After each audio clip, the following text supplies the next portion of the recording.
كان أيوب نبيا من الأنبياء الذين كانوا يتصفون بالتقى وشكر نعم الله عليه. كان رفيقا بذوي الحاجات من المساكين والأرامل والفقراء.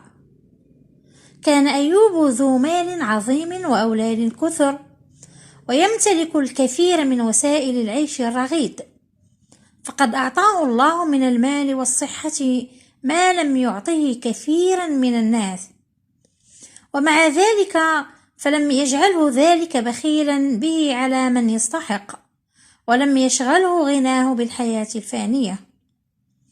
ابتلي أيوب بما لا يتحمله بشر من البلاء العظيم، سواء في ماله أو صحته أو أبنائه الذين ماتوا عن آخرهم، ورغم ذلك كله فلم ينشغل عن ذكر الله أو عبادته والتضرع إليه.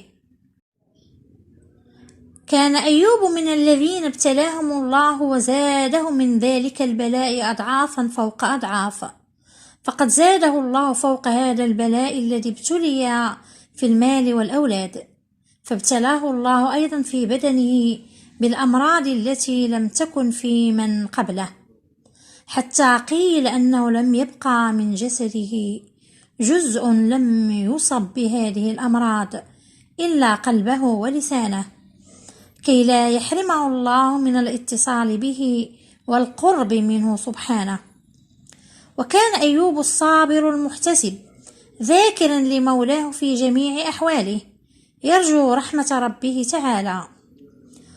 وطال مرض أيوب، فقد مر على مرضه ما يقرب من 20 عاما، ذاق فيه من البلاء ما لا تتحمله الجبال الراسيات. وكان من البلاء أيضا أن رفضه أقرباؤه وجيرانه، إلا أنه كان هناك رجلان من الأصحاب يسألان عنه وعن أخباره، وكان من أقرب الناس إليه. قال أحدهما يوما لصاحبه: لقد أذنب أيوب ذنبا ما أذنبه أحد من العالمين. قال له صاحبه: وما ذاك الذنب؟ قال: منذ ما يقرب من 20 عاما لم يرحمه الله فيكشف ما به. ذهب إليه أحد صاحبيه يزوره، فحدثه بما سمع من صاحبه أن الله لم يكشف عنه البلاء رغم مرور الزمان. فقال له أيوب: لا أدري ما تقول، غير أن الله يعلم أني كنت أمر على الرجلين يتنازعان فأصلح بينهما، ولا أتركهما حتى يذكر الله تعالى، وذلك من فضل الله على أيوب.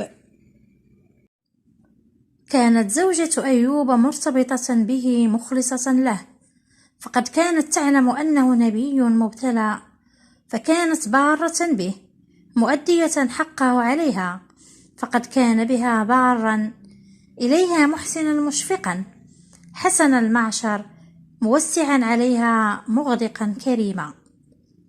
كانت الزوجة المخلصة معينة على نوائب الدار، لا تترك حاجة من حاجاته إلا وأعانته عليها، فكانت لا تترك فرصة تعود عليها بالمال إلا وأتتها، محتسبة الأجر من الله وحده.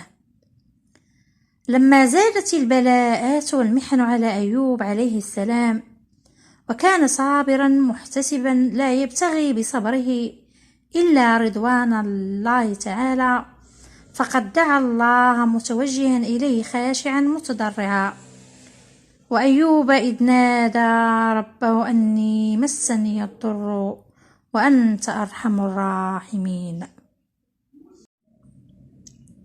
كان أيوب عليه السلام خارجا من داره لقضاء حوائجه، فذهبت به زوجته إلى مكان بعيد عن أعين الناس.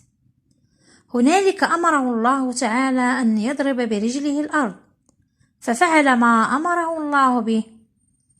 كانت المعجزة فقد أنبع الله له تحت رجليه عينين، فشرب أيوب من إحداهما واغتسل من الأخرى.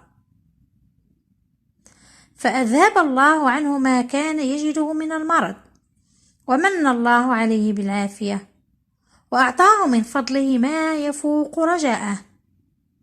عندما تغيب أيوب عليه السلام عن الدار، راحت زوجته تسأل عنه، فلما رأت أيوب لم تعرفه وقالت له: بارك الله فيك، هل رأيت نبي الله أيوب؟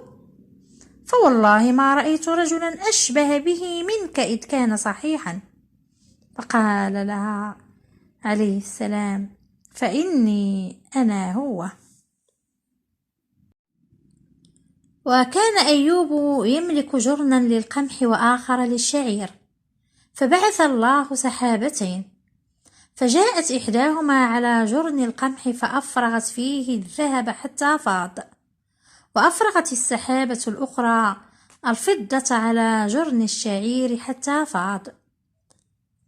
آتى الله نبيه أيوب مالا كثيرا فعوضه عما فقده في تلك المدة الطويلة، وبعث الله تعالى أولاده وأتاه مثلهم معهم فضلا منه وتكرما. عندما ضاق حال الأسرة الصغيرة، ذهبت الزوجة المخلصة في يوم بخصلات من شعرها كانت قد قصتها فباعتها لبعض البنات الموسرات، فحصلت من ثمنه على ما يفي ببعض الحاجات. فلما علم أيوب عليه السلام حلف إن شفاه الله تعالى ليضربنها 100 جلدة عقابا على تصرفها دون إذنه. ولما شفى الله أيوب عليه السلام أراد أن يبر بيمينه، فأمره الله تعالى أن يأخذ حزمة من عيدان الزرع فيها 100 عود ليضرب بها زوجته ضربة واحدة، وبذلك يكون قد بر بيمينه ولم يحنث به. لقد كانت زوجة أيوب بارة به، فكان ضرب أيوب لها ضربة واحدة رحمة بها، فقد تحملت من المصائب والعوز والحاجة ما لا يتحمله إلا ذوي المروءة والنبل والإيمان والصبر والصلاح. كانت هذه قصة نبي الله أيوب، وإلى قصة قادمة بحول الله وقدرته.